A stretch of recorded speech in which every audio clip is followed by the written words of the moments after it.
This session is called Blackboard, I guess technology. The internet is your Blackboard.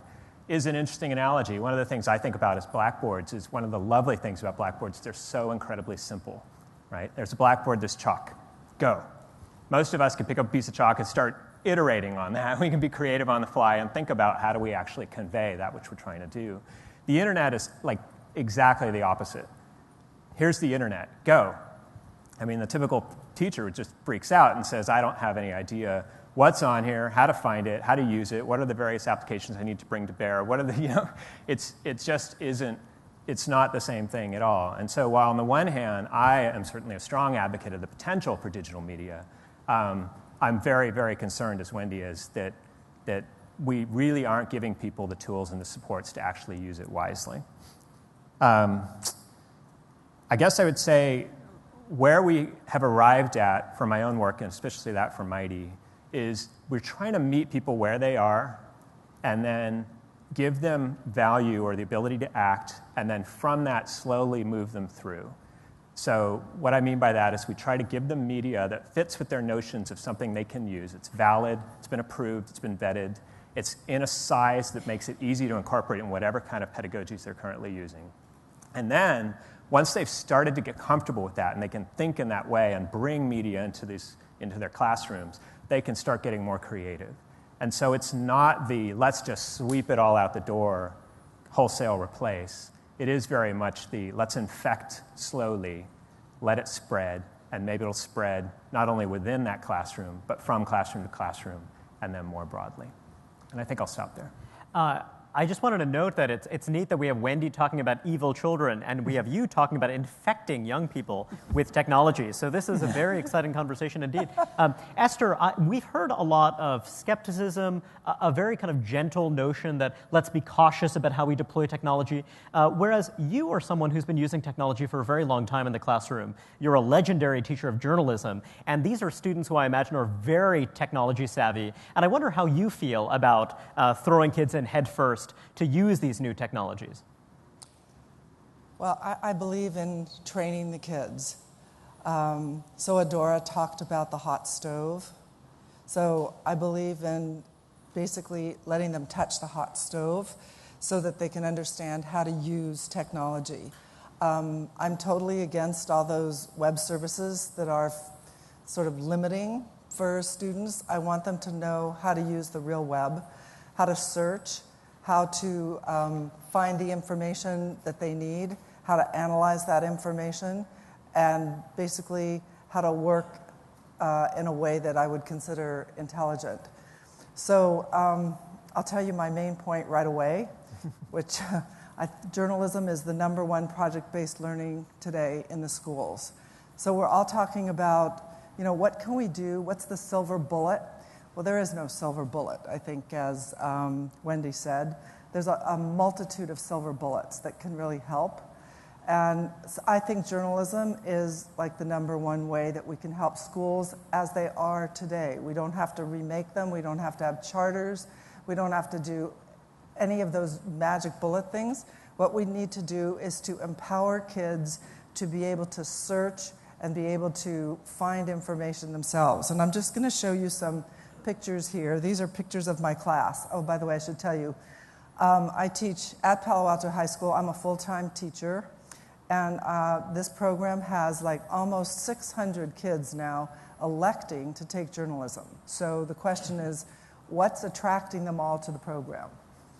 And so here you will see, here's an example of, this is just one of my sophomore classes, and they have these laptops, Chromebooks, and they are doing some research. This is where they're learning, basically, how to search. And this is basically the key. Kids need to know how to search. They also need to have critical thinking skills. And so how do you know that you are getting something that is credible? You cannot rely on anybody else to help you. You have to be able to figure this out by yourself. So I teach these skills, and actually there's lesson plans all over the web for teaching these skills. I encourage intellectual risk-taking, and so here's my class. My last class of the day has 78 kids in them. in the class, and it's just me and 78 kids, and everybody's like, how can that be? How can you have 78 kids in one class? Well, you see them all there. And basically what they're doing, they're all in groups. They work collaboratively with each other in groups on journalistic projects. So at Palo Alto High School, we have one newspaper, full-sized, 3 magazines, 1 website, 2 television broadcast programs, and we also teach video production. So this gives kids projects to work on that are actually meaningful for them. And they are completely engaged in what they're doing. It's not just me telling them what to do. Here's collaboration. That's one of the editors helping each other. Actually, while I'm here right now, by the way, they are all in class working, and there is a sub, but the sub is actually doing nothing because the kids are all in charge. They have a sense of community, they're completely devoted to producing the product, whatever it is that they're working on. They're very engaged. My goal is really to empower students, to teach them what they need to be able to get along well in the world. It's student-directed learning. And also, we're talking a little bit about differentiated instruction. Every single one of those 78 kids has a different story to write. The instruction is differentiated. They want to learn grammar. They want to learn all the different, how to write better, because they're publishing it, and their name goes on it. It makes a huge difference. Also teaching skills for democracy. We want our kids to participate in a democracy. Well, why not let them do it when they're starting in school? Creativity. This is just an example of some of the things they've done here. Here is an example. It's hard to see. I'm not sure. This is the newspaper. It comes out every 2 to 3 weeks. It's 28 pages and 2 sections. And here's another example of the newspaper they've done. So we just won just this couple of weeks ago, the Gold Crown for the nation, or one of the Gold Crowns. There's several that are awarded from Columbia University for online. This is some of the work they're doing.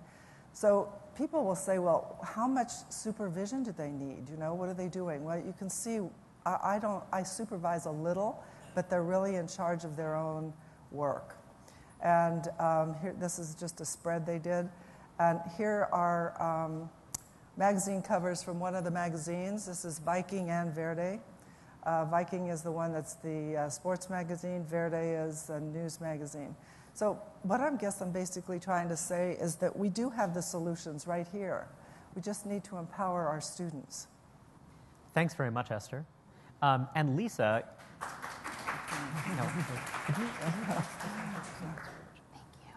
and now we have Lisa Babinet of the Waldorf School to offer a somewhat different perspective.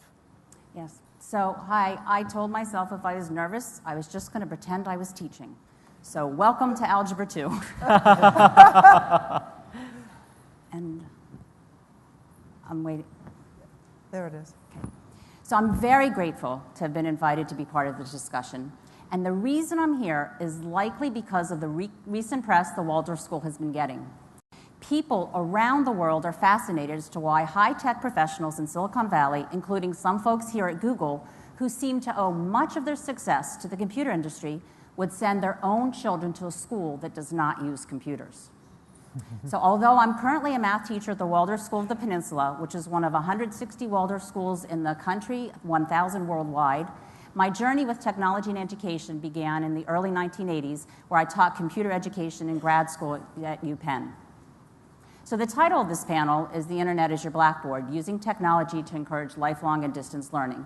And at Waldorf, we purposely use blackboards as blackboards, slate ones, where teachers make beautiful chalk drawings for the students.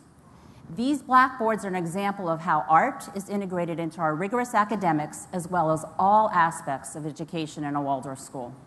And before I go further, I want to clear up any misconceptions that we ourselves are Luddites or we think computers are bad. Although you will not find computers in Waldorf Lower School classroom, our high school right here in Silicon Valley, we carefully integrate technology in ways we feel are appropriate and enhance learning, and we've seen examples of that.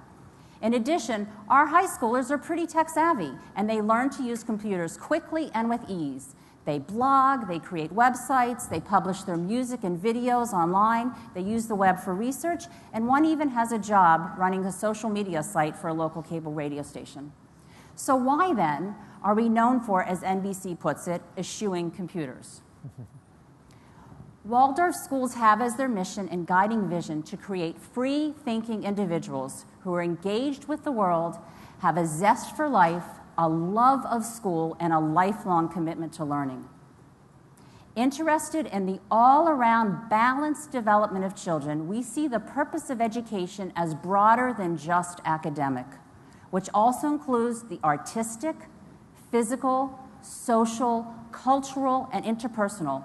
In other words, the whole range of capacities needed to lead a successful, purposeful, and joyful life. Waldorf education is developmental and constructivist in philosophy. We're not seeking to fill the children with information that they can feed back to us, but to educate, coming from the Latin root of the words educare, meaning to bring forth. We are seeking to help the students build their own way of seeing the world and their own unique understanding of this. How many of you studied hyperbolas in Algebra 2 like that? They are asked to look and observe and experience the lessons, and the teacher's focus is as much on the child's responses to and reflections on what is around them than on any right answer. Waldorf students are taught to question and to wonder, to ponder and postulate, and we feel these are uniquely human qualities which are best fostered within a human environment built on interactions with others. Waldorf schools are careful in structuring the environment so that wonder and imagination thrive. Not only are there no screens in our lower school, but our early childhood classrooms are filled with natural toys that invite our children into imaginative play and creation. Children are told stories by their teachers, inviting them to create their own pictures and imaginings rather than viewing images created by other people. Middle and high school students are inspired by studying biographies and finding relevance and connections to their world. At all ages, the children are steeped in the arts, where singing, recorder playing, painting, creative movement, and drawing occur daily. In a world where it's becoming easier to step back from face-to-face interactions, every child shakes his or her teacher's hand at the beginning and end of each day. Learning to be part of the community is as much a part of the curriculum as learning the multiplication tables. Learning that is brought in this playful and emotionally relevant way is joyful, and joyful learning is deeper, richer, and long-lasting. So, when does love of learning and lifelong learning begin, and how is it fostered? We are born learning beings, and a state of learning is natural for us. So when does this desire fade, and why? When I was in graduate school, a professor of mine pointed out that our schools have systematically taken the joy out of learning, often by reducing the complexity of the world into small, pre-digested, easily testable modules, and then presenting them to children to be acquired at a standardized and rapid rate. I believe that the two biggest hindrances to promoting lifelong learning in our schools are, one, the imposition of artificial timelines, and two, the competition for rewards such as grades. There is evidence that many of today's students are focused on jumping through hoops rather than learning, and are not really thinking deeply but collecting gold stars. Recent findings have shown that the use of technology can increase this rate of acquisition of information, as well as the impact of different rewards on the student's desire to work. However, is this the kind of learning we're interested in? Does it foster lifelong learning? Does it develop the innovators and creative thinkers that our time so desperately needs? So for me, the question Waldorf education seeks to address is not merely how can we use technology to encourage lifelong learning, but how do we create a learning environment that helps students grow up to be engaged and interested in learning in the world? And then, what is the ideal role for technology to have in that process? If we simply add technology to a system that does not develop the capacities needed for the 21st century, we're missing a vital opportunity to provide students with an education for the future. I believe that Waldorf education, with its focus on critical and analytical thinking, creativity and innovation, high levels of social and emotional intelligences, resilience and flexibility, is doing just that.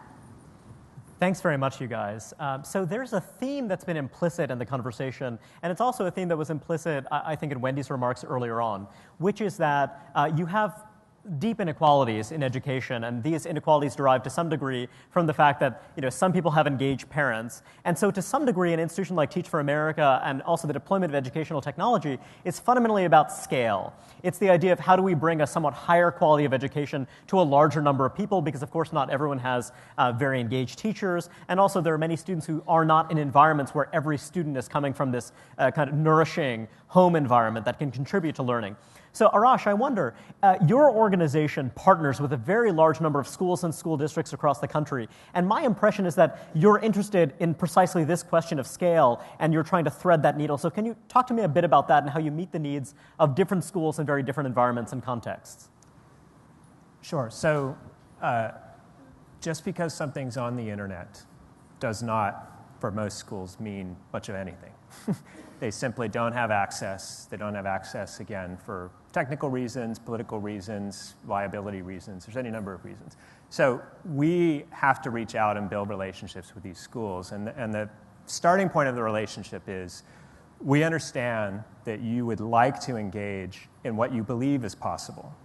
And we would like to help you get there. But your needs may or may not be unique. And we need to have a series of conversations, and we need to just kind of hold your hand a little bit all the way through. And so what we see is that every single institution has different sort of points of contact. Sometimes it's a teacher who's just insisted, right? I really need to change my classroom. I need to do things better. There's this media out there. I need to use it. And the school makes accommodations, and we'll work at that level. Sometimes it's a principal. Sometimes it's an administrator. Sometimes it's the whole State Department of Education. And they all have their own notions of what's holding them back. And so that's why it's great to imagine broad policy sweeps that might, for example, eliminate state textbook adoptions, which everybody kind of agrees is a big problem, and somehow magically open that Pandora's box and suddenly everybody can use whatever they see fit.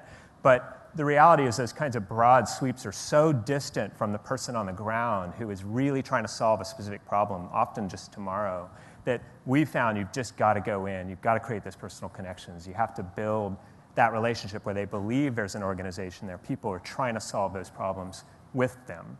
And then we make progress. And it takes time.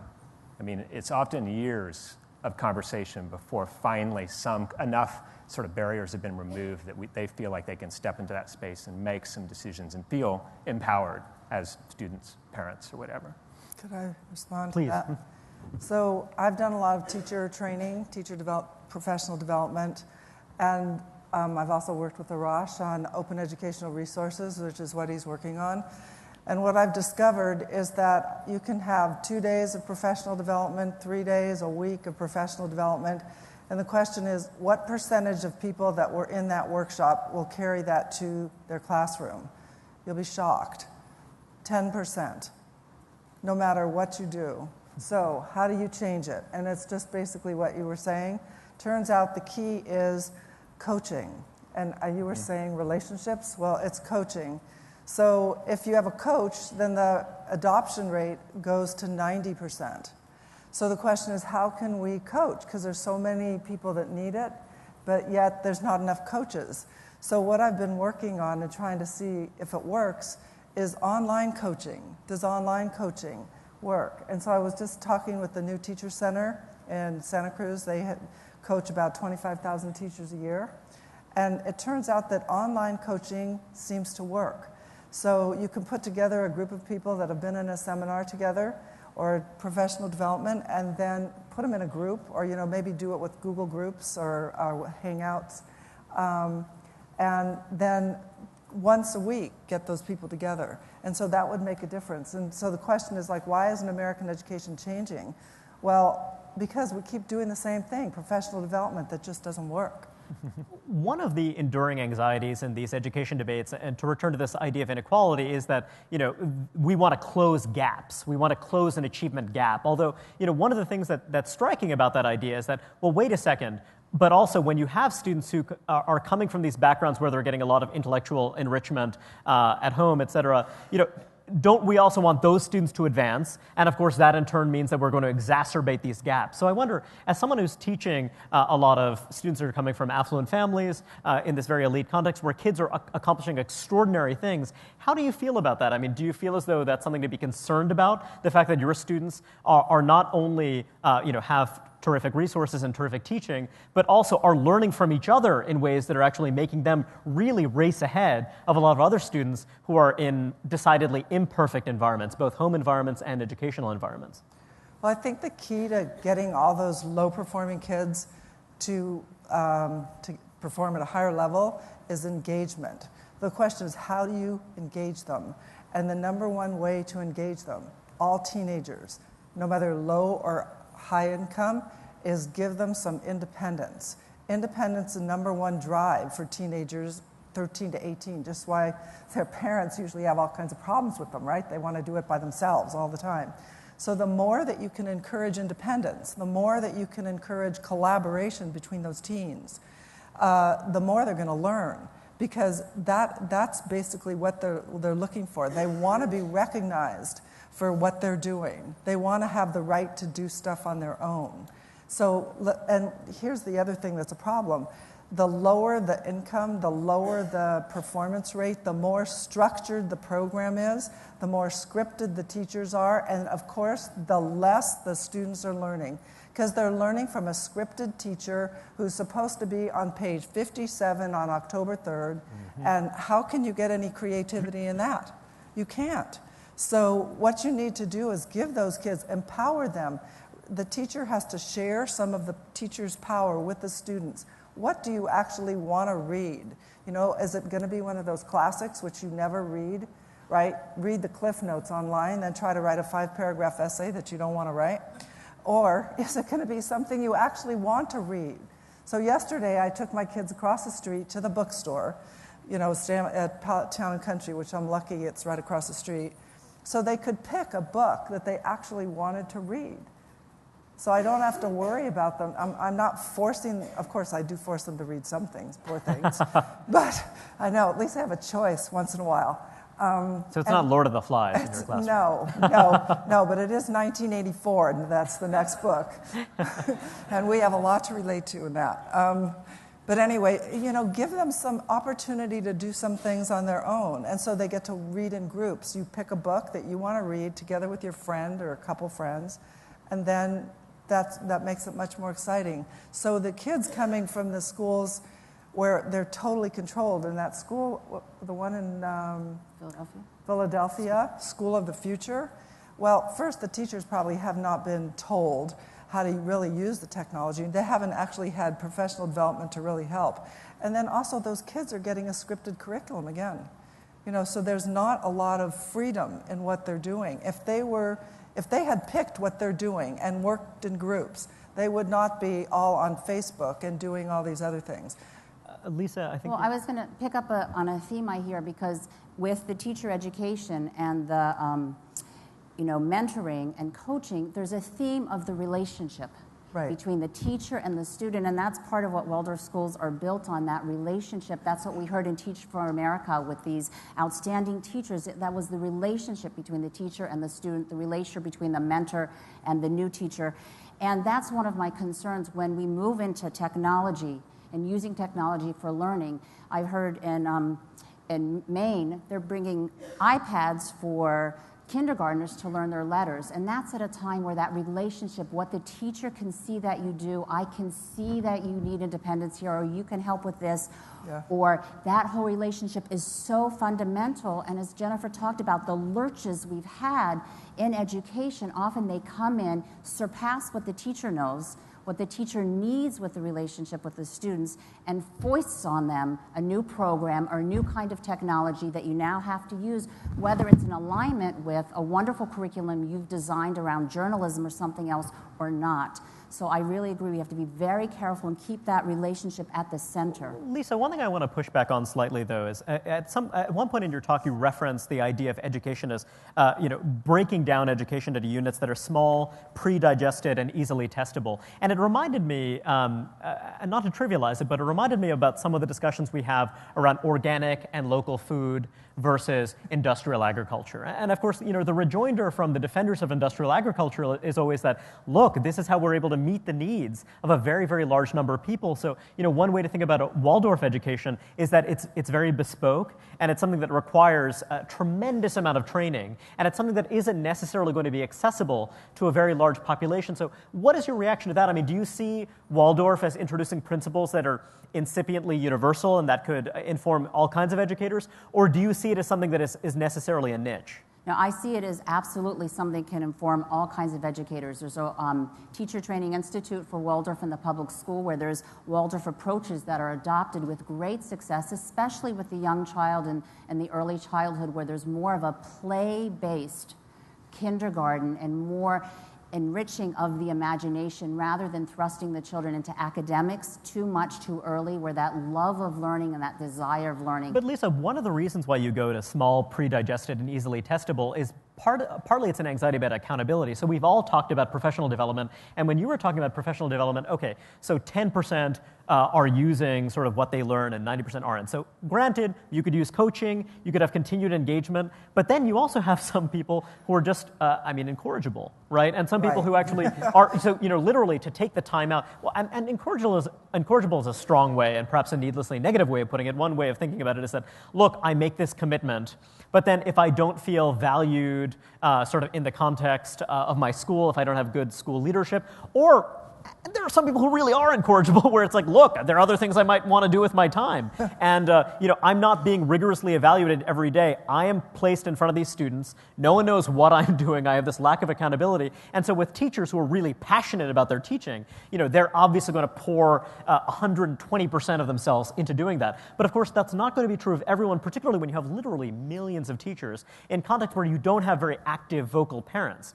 So even when you're talking about going from the 10% to, say, the 70% of teachers who would actually kind of go the extra mile if you had the coaching, you're still going to have some of these teachers who, even with the coaching available, if they're not actually required to do that, which I think is where the testing comes in, to kind of see that there's some accountability. I mean, how do you guys feel about that? I mean, any reaction? Well, what concerns me is, if we look at our learning goals, if we look at what is it we really want to teach, what do we want the children to be able to do, and we're only testing on what is easily measurable.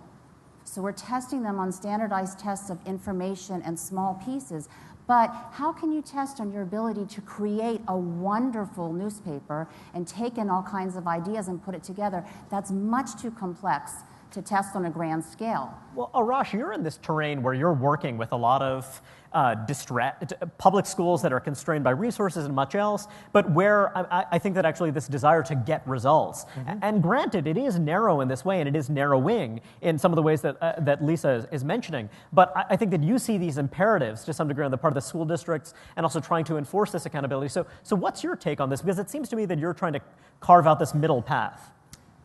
Yeah, so unfortunately, the truth of it is that if you don't know how you're doing, you can't improve. And so the reality is that every time there's some kind of a change, especially at the national level, they say, we got to change all the tests, change all the assessments, we're measuring the wrong thing, let's use an entirely different set of metrics, But you're, as Lisa says, right, you're never going to design a test that shows you perfectly that this student is going to become a lifelong learner, right?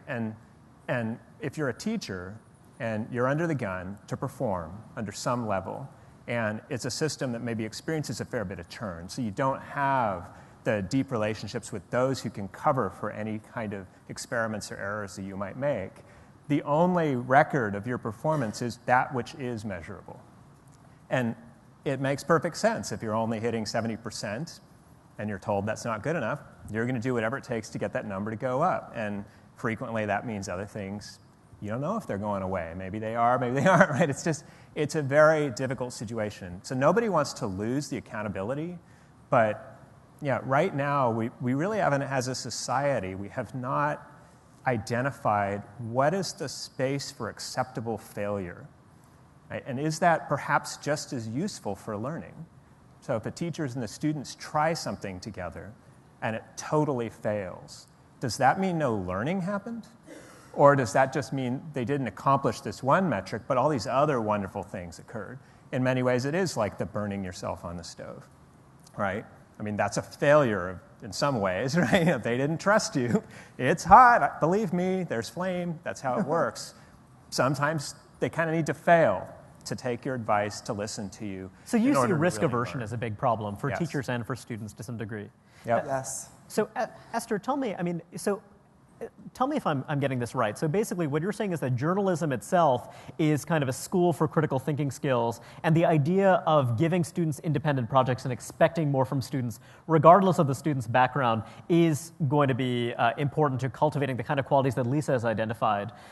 Yet you seem very comfortable with it seems to me as though you guys both have this shared impulse in terms of what you want out of your students, yet you have different views regarding the extent to which technology kind of helps that process along, or to the extent to which it hinders that process along. So tell me a little bit about what you see as flawed in the kind of Waldorf vision as Lisa's laid it out with regard to technology, if anything. Well, so I like what the philosophy of Waldorf schools is, basically, because it's a lot about relationships. And I think teaching is about relationships. How the teacher relates to the students is really important. And what the teacher does to create a sense of community is very important.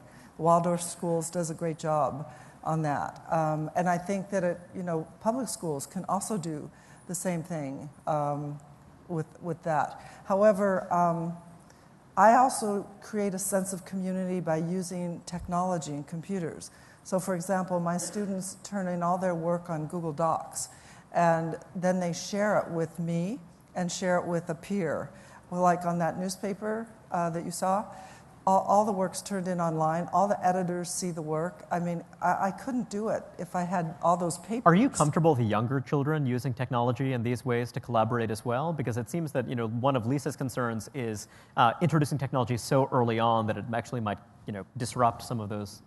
So I think I'm comfortable with it starting in about grades 3 or 4, where they actually can learn to type and learn to write. So I've taught my own grandchildren how to do that, and it's been pretty effective. As a matter of fact, it was so effective that he started to write a book, and we had to drag him off the computer because all he wanted to do was write a book with his friends. He was writing it, and he wanted me to help him find a publisher. So, it does work really well. I think what technology does is enables these kids to share online, and if you give them a way to do it that is educational and productive, then they're gonna be excited about it. And that's why I think it also would work well in low-performing schools.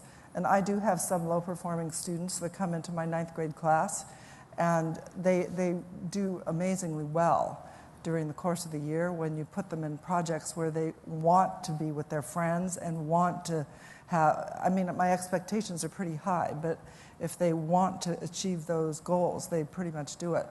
I think the key really is to get their attention, and I think that's missing in most public schools. It's more of you have to do this, you're forced to do it. And if you don't, you're going to get a bad grade. I don't use the grade as that same way. And Lisa, any thoughts? Well, I have thoughts also. When we look at the young child, if you look at what they're not doing because they're spending so much time interacting with technology, the Kaiser Family Foundation said children between 8 and 18 spend an average of 7 hours a day with technology, 8 if you account for multitasking. And when children are young and they're building their bodies and their brains, there's a lot that's to be said for free play, where they build executive function and be able to make decision and imagination, and even their bodies. At Waldorf, we teach them to knit by using their hands, what it helps with the integration of their brains. So there's a lot of activities that a young child, it's important for their development for them to be involved in. And the concern is too much time in front of a screen takes away from other things that they should be doing to help them grow up to be healthy, robust, balanced. One of the one of the things we address in the panel, theoretically, is this idea of lifelong learning. And I wonder, because it seems, so Esther, it seems that, you're trying to cultivate certain skills that students, because they're going to encounter novel situations that, kind of you're not going to see, but you want to give them some set of skills so they can encounter them and succeed and kind of integrating new information, et cetera. Arash, I wonder, you're an educator in part, but you're also a parent. And I wonder about your concerns, your anxieties regarding providing your children with the right skill set, and also how they might use technological tools, and what are the habits that you want them to cultivate as they come to use new technological tools, and how that will shape them as lifelong learners. So I'm a parent of younger kids, which means that by and large they're just not on the machines yet. So although that's actually telling in itself that you actually well, it is them. exactly. Yeah. And we test every now and then. Are you really interested in this game, or do you think this is a good program for learning something or the other? And so far, my kids anyway haven't seen this strong gravity to the machine. But I think certainly in my head, I'm imagining that we're heading toward a world where there's going to be this transition, and maybe we're already doing this, where at first you start off with trusted channels, and you try to set things up that way. And that's very much how the parental controls and others on the internet are set up. So you can determine which sites are okay and which aren't. And then as they grow more mature, you just try to let go of the reins a bit more. You trust them, you educate them. Well, you can go here, and you may end up in some places that are less friendly than others, and you'll just have to sort it out. I would say one of the things that's going to muck all that up is the ever-growing socialization of the internet. So it's quite difficult now for somebody to do anything on the internet where data is not being sent to any number of sites, most of which you have no idea are even leveraging that information, and connections being made to other things that you might do.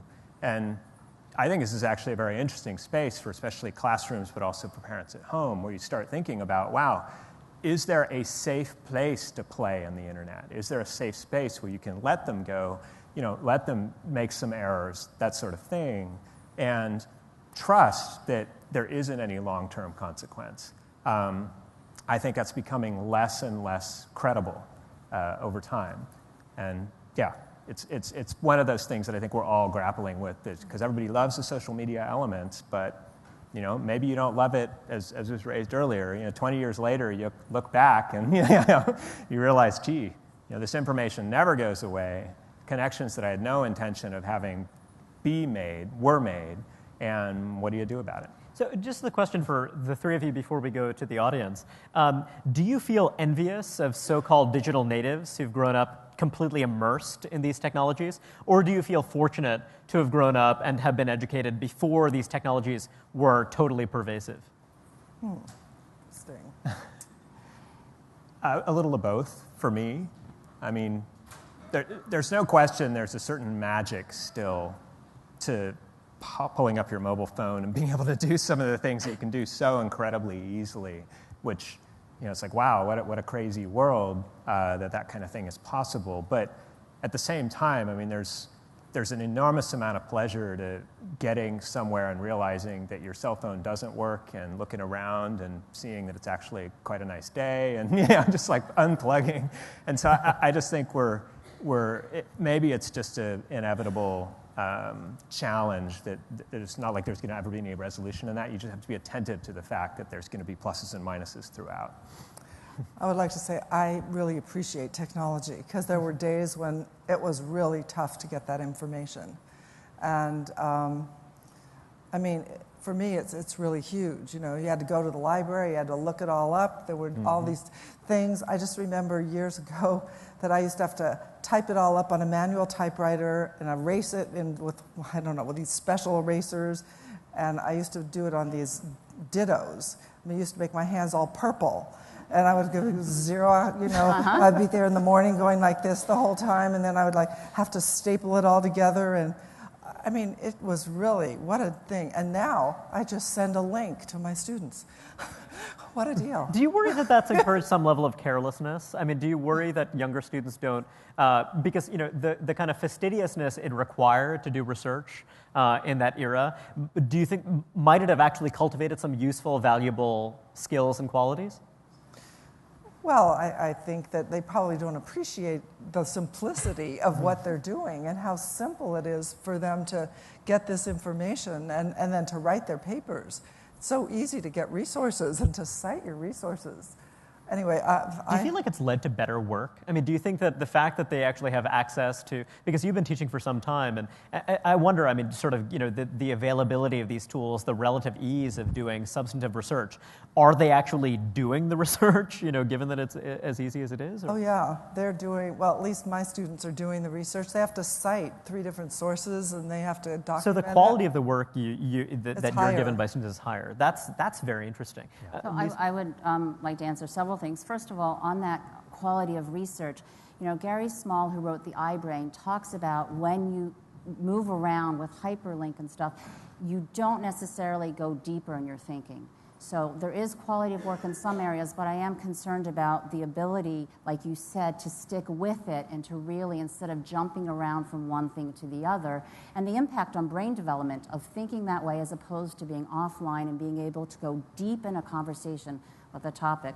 And to answer your first question about whether or not I feel envious or secure, I feel both, but there's a third one. I feel embarrassed when I have to ask my teenage son to figure out something. So there is this appreciation for being able, someone has a question at home, oh, when did this happen? And we can immediately find the answer and the information. And as someone who loves learning and loves to know, it's a huge gift that I'm grateful for all that we have available to us.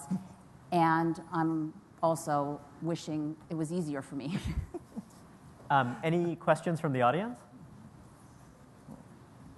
There's someone back there? I'm curious to know what your thoughts are on censorship of health education regarding technology. Particularly, I'm interested to know your thoughts on closed systems versus open systems. For example, there's an application called TalkOn, which allows users to see their real-time radiation exposure. Mm-hmm. While this app is available on Android, it has been banned from the Apple App Store because, according to Apple, it would create consumer confusion. And although Apple does allow apps geared toward 6-month children, even though there are numerous studies showing that children absorb much more radiation from cell phones than adults. Does anyone have any thoughts on? Sure. Yeah. So in some ways, I guess raise that question up to another level. This is really a question, again, about where do we place the responsibility or the trust for determining who gets to decide, right? So is it the decision of the government to determine what's flowing through the internet or who gets access? Or is it the decision of the companies that provide the lines? Or is it the decision of the teachers? Right? And so I feel that if you really dig deeply on any of these, and this example is a perfectly good one, you really have to ultimately get down to the end user. Right? At some level, we got to have systems, which means open systems, where we just acknowledge implicitly that even though it's messy, and even though there's lots of opportunity for people to be confused, go the wrong way, do whatever it is, the decision needs to ultimately rest with those people. Now, if they want to delegate responsibility, which is kind of in some ways what we do as kids with our parents or with parents with the teachers of our kids, right? That's fine, but that's the way I think it absolutely must go. And so I would agree, this is the big debate, right? As more and more of software is being accessed through apps, which are fundamentally closed systems, they depend very much on the system that's delivering them, it's looking quite different from the internet, which is fundamentally an open system where nobody's getting to make that decision. Yeah. Anyone else? There's someone in the front row here. There's a bunch of hands here. Hello. Thank you. Hi, my name is Perry Aftrab, and I run Wired Safety. And Esther, I kind of wonder where you've been my whole life. When the question came as to whether you're dealing with urban or rural schools and how that affects schools and compares with schools like the Palo Alto High School, and you said that it really doesn't make a difference, I absolutely agree with you, because what you've done is make education relevant. Mm-hmm. So it's about empowerment, it's about everything else. And you're dealing with relevancy too. The technology can facilitate that. Mm-hmm. But all of this about good teaching is making it relevant to the students, empowering them with respect for what they think, what they want. You do that, you'll inflame kids in the lowest economic income areas, in urban schools that have all kinds of metal detectors when you walk in. If you let them know that what they think is relevant, it works. And that's why I think that this program absolutely works. So thank you. Yes, Flattery will get you everywhere. That's but right. Do we have another question? There's a book. There's an old book. I have a mic. Thank you. Here's the mic over here. I had a question. I seem to sort of sense a theme about less, I guess, curriculum standards on a timeline, which I think is really interesting. I just had a question about, do you feel that there are things that students should know at a certain time, aside from like reading and writing? What are the new standards for today from people who don't like standards very much? Well, I think one of the things that's really important that should be integrated is what Esther talked about. And I think a new standard and a new curriculum we need to be teaching is how to find the truth and know what's the truth, how to go online and search the web and be able to tell where is this coming from, what is this information, who's putting it out, what's behind the information. We didn't need to be taught that when I was in school, but that's very essential for this generation. Yeah. Every student in this country should be getting that kind of instruction. It's really important. There's a gentleman over here. All right, thank you very much. My name is Gary Fowley. I work for the United Nations, and I represent the United Nations agency that manages information communication technology issues. We deal with satellite orbits and that sort of thing. So I expected I would be intervening today and maybe commenting on some of the issues like cybersecurity. But after listening to Esther and Lisa, I think maybe relating a story of my suspension in freshman year might be more relevant because I have two fundamental beliefs. One, that I believe journalism is history on the run and our first cut at history, and good on you for teaching children those skills. And two, I believe that teaching is really the most noble of professions, although we unfortunately, right, but unfortunately we pay you like paupers, but that's a whole other story. Why I want to tell you about my suspension is because I think we might learn about, I sense a bit of a divide between the two of you. In my freshman year, we had a French teacher who called a friend of mine in my class a trollop. And the context, I won't give you the rest of it. She probably, maybe deserved a bit of that. But I automatically responded and used the F word to tell him where to go. So I was immediately marched up to the vice principal's office. The vice principal seemed somewhat impressed by the fact that I knew what trollop meant. But nonetheless, I was suspended for 3 days. And I was not permitted to go back into that French class, although I was allowed to write the final exam. And I needed to do that. I'm Canadian by birth, and one had to pass their French exam every year. So the solution was my mother sent me to my grandmother's best friend, who had retired as a teacher of algebra and Latin. This is Farnell, so I'll call this the Farnell Principle of Technology. In freshman French, one had to learn how to conjugate the past tense. And there are a group of verbs, for those of you who don't know French, that have to use to be, the verb to be, être, to be conjugated. These are all mostly action verbs. Mrs. Farnell, and then the rest of them are conjugated with to have. Mrs. Farnell looked at me and said, so, have you got a pet? Yes. Got a pet? What's his name? His name was Buddy, a dog. She drew a doghouse. That dog was born in that doghouse. He died in that doghouse. He climbed on top of that doghouse. He fell off. She used all the verbs that needed to be conjugated with to be. Now, she had a pen and a pencil. I can imagine what she could have done with a technology and relating, not just, I could relate it to my dog, Buddy, but, you might have had a bird. She could have done this with the whole class. Why that lesson stuck with me and the potential of technology was, 40 years later, I've left Microsoft. I'm going to work to take a 1-year contract in Geneva with this agency. Of course, I'm considered fluent in French. I was supposed to be fluent in French, but je parle français comme un vache canadien, which means I speak French like a Canadian cow. So I took a lesson. I had to take lessons. And of course, we had to review, conjugating verbs. As soon as the concept of conjugating in the past tense came up, it was flashback. Mrs. Farnell and what she could have, what we could have done. And the teacher tried to explain this. So we had one of those electronic blackboards. So I got up and, did the lesson. And it just made me realize what you were talking about. It was the passion of Mrs. Farnell as a teacher to engage my interest as a student in a subject that I really didn't care about, to, teach me a lesson. And she did that. One, she could teach algebra and Latin, so she must have had some skill. But that's what technology does. It engages it should engage the teacher. It should engage the student. And the two of them, there's a match. I don't think it's either or. And I think we have to find a way to bridge that gap. And technology is where it's at. And yes, I think open systems where we need to go. I think we might have time for one more question.